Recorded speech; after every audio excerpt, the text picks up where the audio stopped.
Hello বন্ধুরা, কেমন আছেন সবাই? আশা করি সবাই ভালো আছেন। আমি খুবন পারদানগঞ্জ থেকে এক্সপিরিয়েন্স চ্যানেলে সবাইকে স্বাগতম। তো আজকে একটি পুরনো মুভি নিয়ে আপনাদের সামনে উপস্থিত হলাম। মুভিটির নাম টুইস্টার। 1996 সালে মুক্তি পেয়েছিল এই মুভিটি। যারা মুভিটি দেখেছেন অনেক অনেক ধন্যবাদ। আর যারা মুভিটি দেখো নাই অবশ্যই দেখে আসবা। তো চলুন ভিডিওটি শুরু করি। টুইস্টার মুভি 1996 সালে ব্যাপক লাভ করেছিল। এটি দুর্যোগের চলচ্চিত্রগুলির একটি নতুন তরঙ্গের সূচনা করে।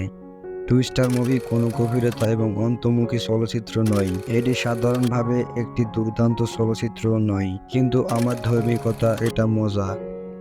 এই মুভিটি কেবল আনন্দে ভরপুর। যেমন জো এবং বিল আরও বড় এবং বড় টর্নেডোকে ট্যাগ করে, যা সমস্তই নিজেকে চারপাশের প্রভাবগুলির একটি অবিরাম বাদের দিকে ধার দেয়। তবে এটি এত কাছাকাছি যে আমাকে এটিতে 5-এর মধ্যে 5 রেটিং দিতে হবে। টুইস্টার মুভি সম্পর্কে আমার কিছু বলার নাই। যারা দেখছো অনেক ধন্যবাদ, যারা দেখো নাই দেখে আসবা।